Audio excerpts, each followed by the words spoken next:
তো আপনাদের বোঝাই আমি যে আপনি কিভাবে মানে এখানে এরকমভাবে আমি যেরকমভাবে ঘুরছি আপনি কিরকমভাবে ঘুরতে পারবেন এত কম খরচায়।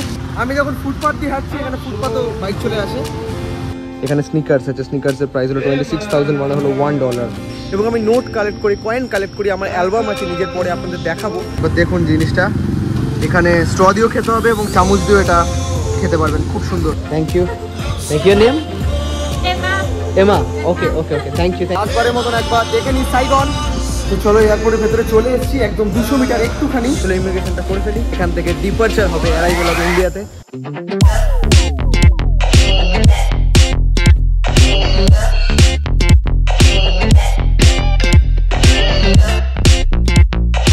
তো নমস্কার বন্ধুরা, আরেকটা নতুন ব্লগে আজকে আমার এই ট্রিপের last blog. Good morning from Ho Chi Minh city. তো নমস্কার বন্ধুরা, আমার নাম অর্পণ, তোমাদের ফ্রেডি ব্লগ। চলো এই ব্লগটা শুরু করা যাক। তো আজকে আমি চলে যাচ্ছি কলকাতা রাত্রিবেলাতে, এখনো পর্যন্ত 10 ঘন্টা আমি এখানে আছি। আপনাদের কিছু ডিটেলস দেবো যে ভিসা প্রসেস কিভাবে করবেন, কি ক্যারি করবেন, কি নেওয়া উচিত, কিরকম বাজেট, আপনার ভিসা কি করে অ্যাপ্লাই করবেন, ভিসার কিরকম প্রাইস বৃত্তান্ত সবকিছু খবর দেবো। তো সবার আগে চলো আগে এখানে কিছু খাবো, প্রাইসগুলো দেখা যাক। তো আপনাদের প্রাইসগুলো দেখাই।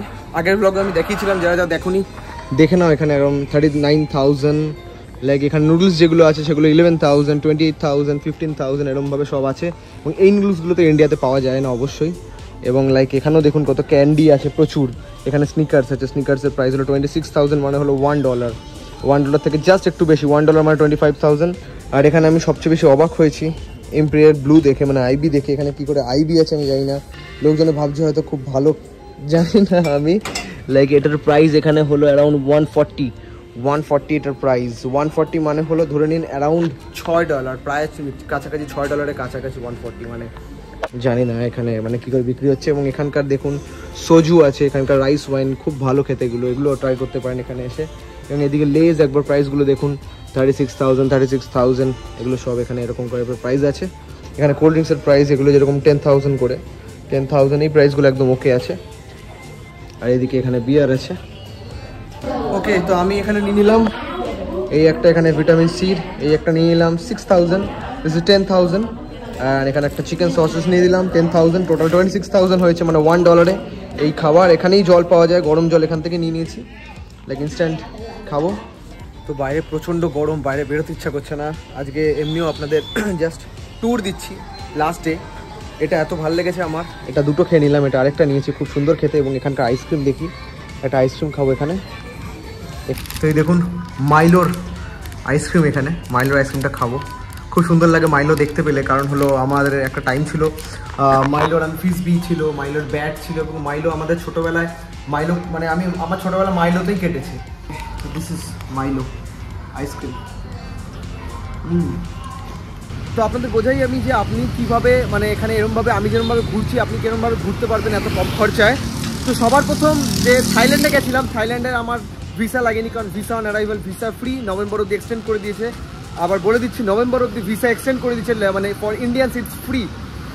তারপর আমি যখন লাওস গেছিলাম, লাওসে সবই আমি ই ভিসা অ্যাপ্লাই করে রেখেছি, কারণ উইদাউট ই ভিসা আপনি মানে ল্যান্ড বর্ডার ক্রস করতে পারবেন না। আর যদি উইদাউট ই ভিসা যান, ভিসা অন অ্যারাইভাল চান, তাহলে আপনাকে ডাইরেক্ট ফ্লাইট নিয়ে এয়ারপোর্টে যেতে হবে। তারপর আপনি visa on arrival only in airport available, আপনার ল্যান্ড বর্ডারে অ্যাভেলেবেল না। লাওসের ভিসা খুব কস্টলি, মানে আমি লাওস একটা পুয়ার কান্ট্রি এবং এত চিপ কান্ট্রিতে আমি যাচ্ছি, সেখানে ভিসা এত দাম বেশি এটা আমি এক্সপেক্ট করিনি। কিন্তু লাওসে ঘুরতে আমার ম্যাক্সিমাম লেগেছে $150, আর সেখানে ভিসাই হলো $48।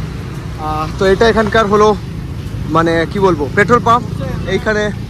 এখানে আছে পেট্রো দেখুন, এখানে পেট্রোল পাম্প এটা। আর ভিয়েতনাম, যে আমি এখন ভিয়েতনামে আছি, ভিয়েতনামের ভিসা পাওয়া যায় 1 মাসের ট্যুরিস্ট ভিসা। সেটা হলো like single entry, multiple entry.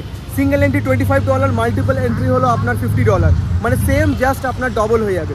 তো আমি সিঙ্গেল এন্ট্রি নিচ্ছি, সিঙ্গেল এন্ট্রি হলো যেটা বললাম $25 ফর 1 মান্থ।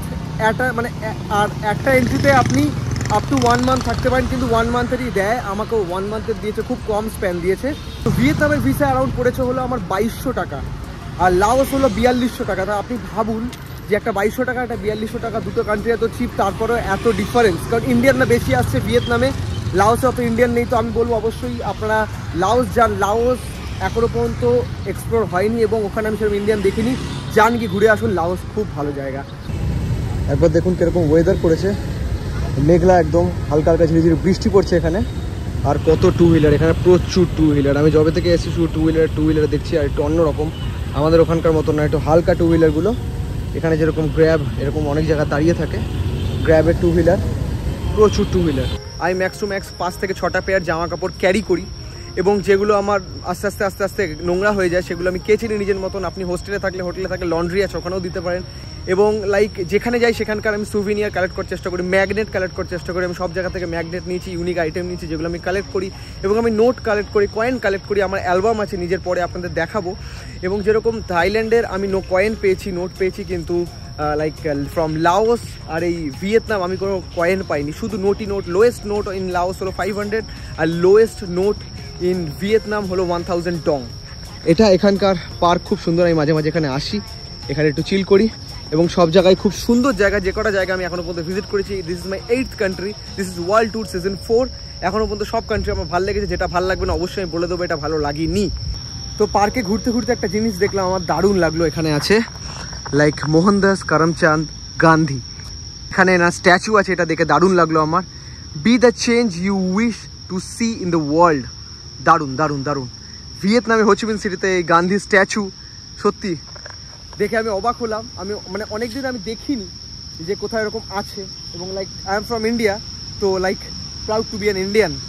আমি যখন ফুটপাথ দিয়ে হাঁটছি, এখানে ফুটপাথও বাইক চলে আসে একবার, প্রচুর এখানে একদম টান টান। সেরকম রুলস অ্যান্ড রেগুলেশন কেউ মানে না। দেখুন এখানেও ফুটপাথে চলে এসছে সব। ফুটপাথে হাঁটতে হলেও আমাকে সাইড হয়ে হাঁটতে হচ্ছে। ইন্টারেস্টিং। হোচিমিন, বাপরে বাপ, এখানকার লোকাল বাস দেখুন, আর একবার টু হুইলারের রাশ দেখুন একবার, লাইক আনলিমিটেড।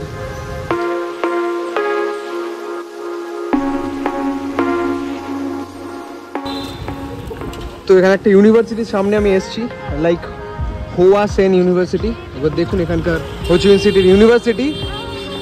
আর এখানে বামি বিক্রি হচ্ছে, আমার বামি ফেভারিট, আমি খাবো এক বামি, 30,000।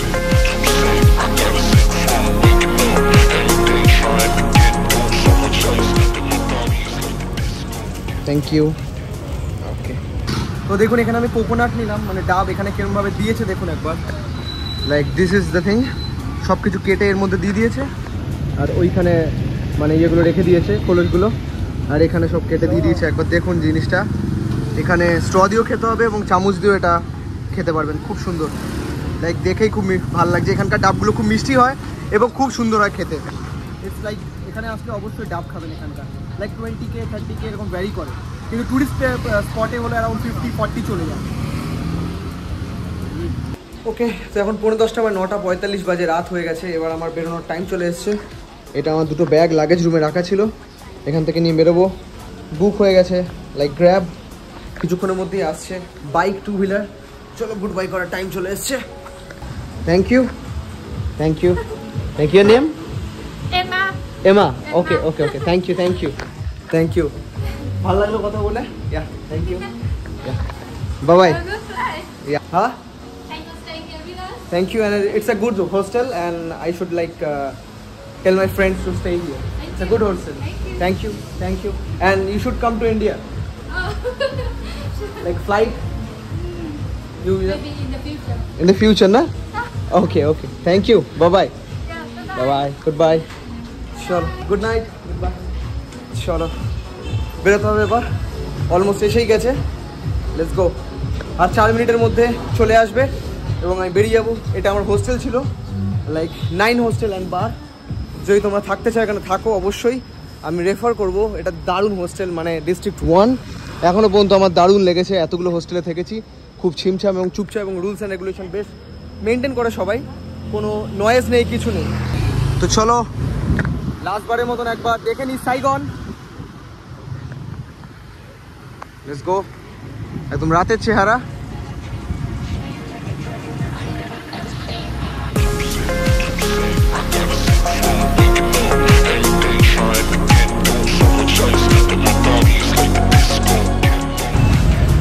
তো চলে এসেছি এয়ারপোর্ট, লাইক এয়ারপোর্টের বাইরে এসেছি, কারণ টু হুইলার এয়ারপোর্টের ভেতরে ঢোকে না, এবং টু হুইলারদের জন্য এয়ারপোর্ট না এখানে।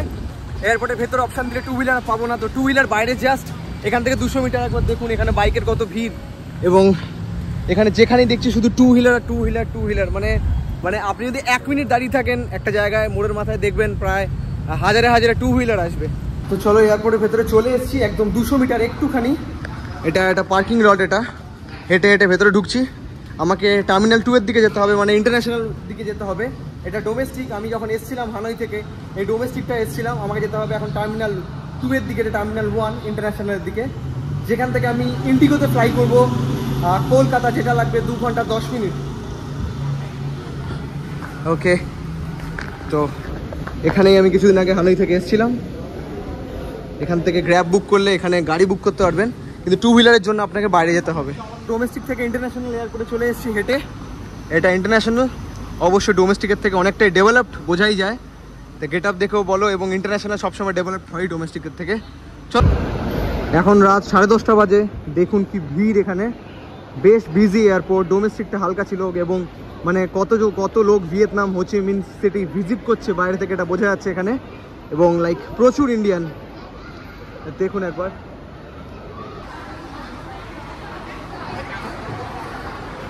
কি লাইন দেখুন ভেতরে ঢোকার। চলো তাড়াতাড়ি যাই। তো দেখুন কত বড় এই এয়ারপোর্টটার নাম ট্যান সান ইন্টারন্যাশনাল এয়ারপোর্ট, ট্যান সান হাট।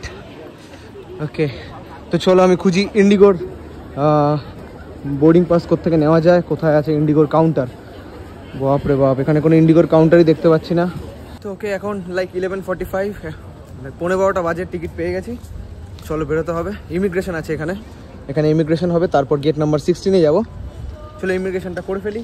এখান থেকে ডিপার্চার হবে, অ্যারাইভেল হবে ইন্ডিয়াতে। ইমিগ্রেশন পেরিয়ে গেছি, সব কিছু হয়ে গেছে, ঢুকে গেছি, সিকিউরিটি চেকিং সব হয়ে গেছে। এবার জাস্ট ফ্লাইটে ওঠার পালা। ইন্ডিগোতে যাচ্ছি আমি। এটা লাগবে 2 ঘন্টা 10 মিনিট কলকাতা পৌঁছাতে। এখানে 2:40 টাইম, ওখানে গিয়ে পৌঁছাবো 4:30 সময়। মানে এখানে 1.5 ঘন্টা টাইম ডিফারেন্স, ওই জন্য টাইমটা কম মনে হচ্ছে। যখন আমি ওখানে গিয়ে পৌঁছাবো, ফ্লাই করবো পেছনের দিকে, আমি টাইমটা পেছনের দিকে যাচ্ছি। যাই হোক, তো ওয়ার্ল্ড ট্যুর চলতে থাকবে, এরকম আরও কান্ট্রি আসতে থাকবে, এবং পরপর আসতে থাকবে। যদি ভালো লেগে থাকে অবশ্যই কমেন্ট করো এবং শেয়ার করো বন্ধুদের সাথে, এবং সাবস্ক্রাইব করো আমার ইউটিউব চ্যানেলে, এরকম আরও ওয়ার্ল্ড ট্যুর দেখার জন্য। এবং চলতে থাকবে, নেক্সট কান্ট্রি ভিজিট করছি কিছুদিনের মধ্যেই, আপনাদের আপডেট পেয়ে যাবেন। Thank you.